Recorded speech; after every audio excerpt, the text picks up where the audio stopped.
तो नमस्कार दोस्तों, क्या आपको कभी ये डाउट हुआ है कि जो भी पैसा आप बैंक में जमा कर रहे हैं, अपने खाते में जमा कर रहे हैं, उसमें से कुछ पैसे कट रहे हैं, यानी कुछ ना कुछ कटौती हो रही है और आपको डाउट है और बार बार आप बैंक वालों के पास जाकर पूछ रहे हैं, भैया इसका बैलेंस तो कितना है, बताओ बताओ, इसमें से कुछ पैसा कट रहा है, इसका मेरा पासबुक चढ़वा दो। ऐसा डाउट हुआ है? डाउट जरूर हुआ होगा कि मेरे कुछ ना कुछ पैसे कट रहे हैं। भाई, किस चीज का पैसा कट रहा है ये तो पता भी होना चाहिए ना, कि किस चीज का पैसा कट रहा है और क्यों मेरा बैलेंस जो है कम होता जा रहा है, जबकि इसमें ब्याज लगकर, जब भी हम पैसा जमा करते हैं तो वो उसमें कुछ ना कुछ ब्याज लगकर वो पैसे बढ़ने चाहिए, ना कि घटने चाहिए।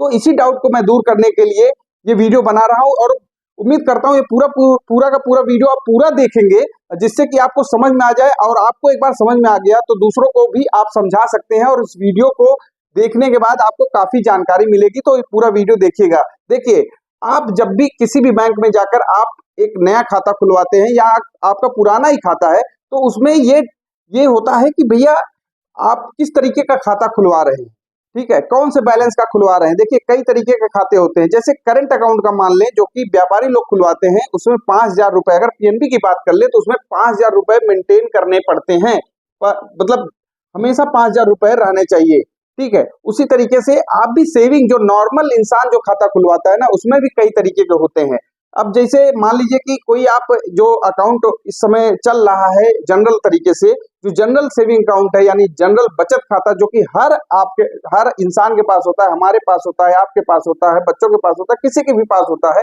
उसमें क्या होता है, उसमें भी कई कैटेगरी होती है। एक जीरो बैलेंस होता है, एक जो है जनरल अकाउंट होता है, जिसमें एक अभी तो क्या चल रहा है, 500 नहीं 1,000 रुपए हमारे पीएनबी में, जैसे पीएनबी की बात करें तो उसमें जो है 1,000 रुपए मिनिमम बैलेंस आपको मेंटेन करना पड़ता है। और एक जनधन वाला, यानी मोदी जी वाला अकाउंट है जिसको कहते हैं लोग, तो उसमें जो है जीरो पैसा रखेंगे तब भी कोई दिक्कत नहीं, उसमें कोई चार्जेस नहीं कटते हैं। लेकिन फिर भी यार, हमको ये जानना है कि भैया कि मेरा पैसा कट क्यों रहा है। देखिए, आप आराम से जो है जाके एक नया खाता खुलवा लीजिए। मैं एग्जाम्पल के तौर पे बता रहा हूँ। आप बैंक में गए, एक नया खाता खुलवा लिया आपने, और उसमें आपने 1,000 रुपए जमा कर दिए, और वो जनरल अकाउंट था, मान लीजिए जनरल अकाउंट में 1,000 रुपए उसको मेंटेन करना है, हमेशा 1,000 रुपए होना चाहिए। फिर उसके बाद क्या हुआ, एसएमएस चार्ज कट गया, मान लीजिए 3 महीने का 17 रुपया कट गया, तो वो 1,000 से कम हो गया। फिर उसके बाद आप गए बैंक वालों से पूछने कि भैया 3 महीने बाद कि भैया मेरा बैलेंस कितना है, तो वो बताएगा भैया 850 रुपए या 800 रुपए। तो आप सोचिए यार, मैं 1,000 जमा किया था, इसके 1,000 से ज्यादा होना चाहिए, 1,000 से कम कैसे हो गया। तो आप कहेंगे, वो कहेगा कि भैया आपने मिनिमम बैलेंस मेंटेन नहीं किया होगा, बैंक वाला बोलेगा। तो आप बोलेंगे नहीं नहीं, 1,000 रुपए वाला खाता तो मैंने 1,000 रुपए जमा भी किए थे।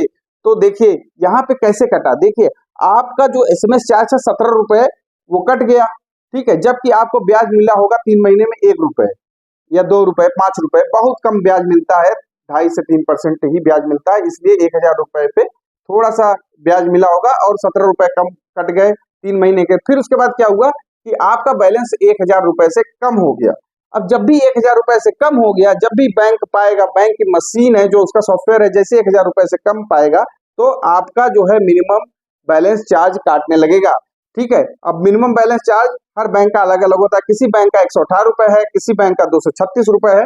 तो इस तरीके से है, और प्राइवेट बैंकों में तो और भी ज्यादा है, और सरकारी में तब भी गनीमत है। तो इस तरीके से क्या होता है कि धीरे धीरे, अगर आप साल भर नहीं आएंगे तो पता लगा कि जो है आपका बैलेंस 500 ही बच गया।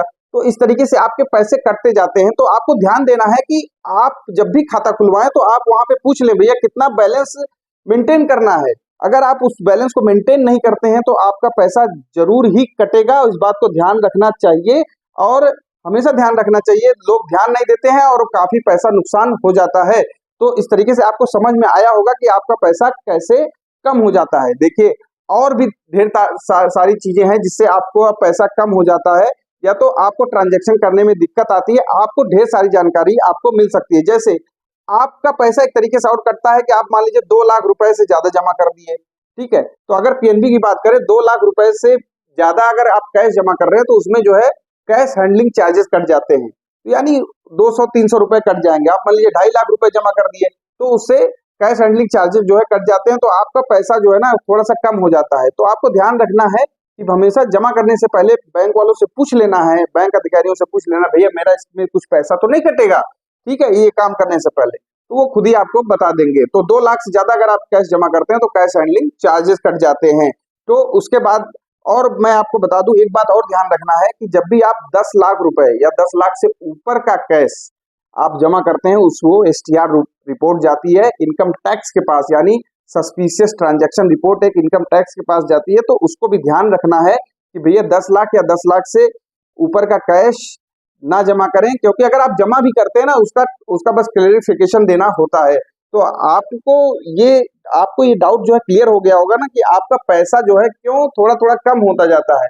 देखिए, सभी को बहुत लोगों का ये मानना है कि भैया बैंक वाले बहुत चार्जेस ले रहे हैं, बहुत चार्जेस। देखिए, SMS चार्जेस होते हैं, फिर उसके बाद ATM चार्जेस होते हैं, कैश हैंडलिंग चार्जेस होते हैं, और तमाम तरीके का जो है चार्जेस होते हैं। इस तरीके से बहुत सारे चार्जेस मिलके आजकल बहुत सारा पैसा कट रहा है। वास्तविकता है इतना नहीं कटना चाहिए एक नॉर्मल आदमी का पैसा, तो फिर भी कट रहा है। उसको क्या कर सकते हैं, कोई कुछ नहीं कर सकता है।